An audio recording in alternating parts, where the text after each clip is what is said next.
Hej, det vi har gennemgået i dag, det er faktisk, at I skal have kendskab til sygdommen demens, og så skal I kende nogle af de fagudtryk, som der er i forbindelse med det. Og demensdiagnosen er jo faktisk, hvad skal man sige, man siger ofte, at folk er demente, men det er faktisk en masse sygdomme, som har forskellige årsager. Symptomerne, det kan enten skyldes, at der er ødelæggelse af hjerneceller, der er ødelæggelse af blodbaner, forgiftning af hjernen, infektion af hjernen og mangeltilstand. Det vil sige, at man mangler nogle ting i hjernen, som man ikke kan få. Demens skyldes altid sygdom, og det er ikke det at blive gammel. Der er faktisk, man skal sige, en risiko for at udvikle demens for hver 5. år. Der kan man se, at hvis man er 65 år, er cirka 1-2%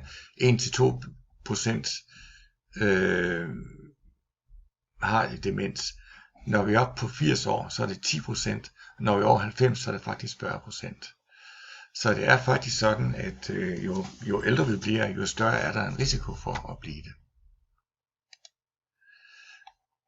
Den mest udbredte sygdom, det er faktisk Alzheimers sygdom.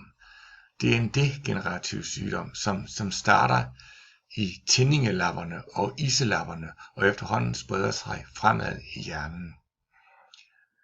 Den rammer sporadisk, og forløbet er ofte snigende. Første gang blev den præsenteret af en tysk læge, psykiater, der hed Alois Alzheimer.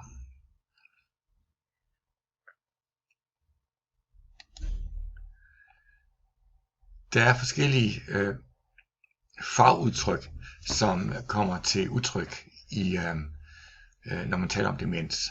Det første er anoreksi. Anoreksi betyder, at hjernen kan ikke genkende ting eller personer. Det vil sige, at de kan ikke genkende sin egen datter, sin egen far, eller de kan ikke huske, hvad det er for nogle ting, der er der. Det næste her, det er apreksi. Apreksi hedder det faktisk. Og det er manglende evne til at lave praktiske ting, som man før har lavet. For eksempel så kan man ikke knappe sin skjorte rigtigt. Man kan måske ikke tage bukser på. Man kan ikke snøre sin snørebånd, fordi det har man simpelthen glemt. Det betyder egentlig, at man er meget upraktisk. Det er apreksi. Det næste udtryk, som man også bruger, som I møder, det er afasi. Og det er hjernens evne til at konstruere og udtale en sætning eller enkelte ord. Manglende evne til at forstå de ord, der bliver sagt. Det betyder, at hvis man har afasi, så kan man ikke tale længere. Man kan ikke finde ordene. Eller man kan heller ikke forstå det, som de andre siger.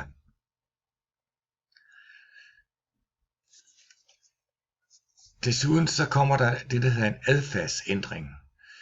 Og det sker i forhold til, hvordan man tidligere før har været sådan en udadvendt, smilende, venlig person, så bliver man lige pludselig en stille, måske bliver man lidt aggressiv.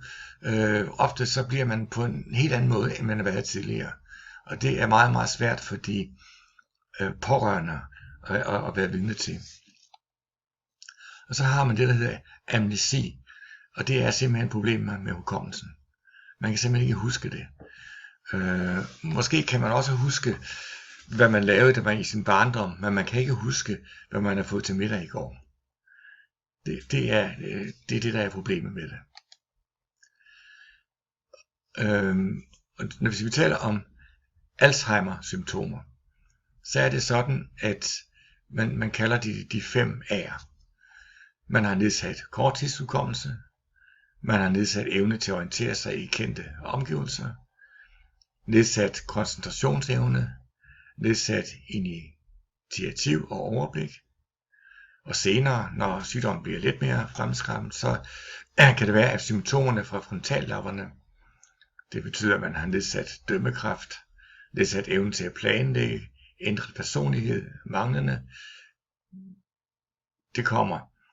Man får også nedsat langtidshukommelse, man får det, der hedder head turning, man får manglende sygdomssigt hos en stor del, og det er faktisk, hvad skal jeg sige, den omvendte fødsel. Man går faktisk tilbage, ligesom man var et barn igen. En anden type af demens, det man kalder vaskulær demens, det er en blodprop eller blødning i hjernen. Og symptomerne svarer til området i hjernen, der er skadet. Man har også ofte sygdomsindsigt. Det svarer næsten til, hvis man har fået en blodprop i hjernen. Og det vil sige, at man ved jo, man skal vide, hvor er det henne i hjernen, man har fået den blodprop. Og det er den del af hjernen, som gør, at man får problemer. Der er mange, som kommer til at fremtræde meget dovne, depressive og ikke i stand til at, hvad skal man sige, tage initiativ. De kan ikke rejse sig op fra stolen, de kan ikke komme i gang med at lave toilettet, de kan ikke komme i gang med at spise. Man skal hele tiden sætte dem i gang. Sygdommen den udvikler sig i de attacker, det vil sige, at ofte man får nogle anfald, og så bliver det for værre for hver gang man får det. Så er der frontotemporal demens, og det er nogle symptomer. Det betyder egentlig, at man har forandring af personligheden, man har en svækket dømmekraft, man bliver impulsstyret, det betyder, at man styres efter lige nøjagtigt, hvad jeg har lyst til her og nu. Man har ikke nogen empati, den forsvinder. Man kan ikke planlægge hverdagen. Man er præget af nogle følelsesmæssige svingninger, og man laver nogle aktiviteter, som ikke har noget indhold i. Så er der det, vi kalder Lewy body syndromer. Det er synshallucinationer og dårlig syn. De bliver meget langsomme og meget træg i motorik og kognition. Nattesøvnen kan forstyrres af livlige mareridt og urolige bevægelser. Man har nedsat finmotorik, nedsat stemmeleje, mindre mimik, man ligner faktisk en, der har Parkinson. Man får nogle pludselige fald, fordi man ikke kan styre det. Og symptomen er der hele tiden i starten af sygdommen.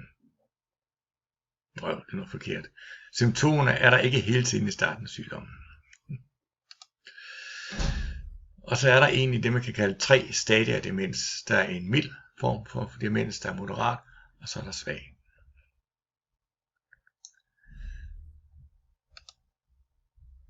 Sådan.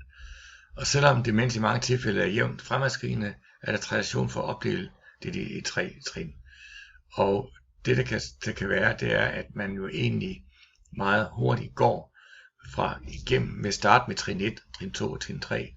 Og så ender man, og tit og ofte så, hvis man fra starten til man får demens til man dør, der går 8 til 10 år.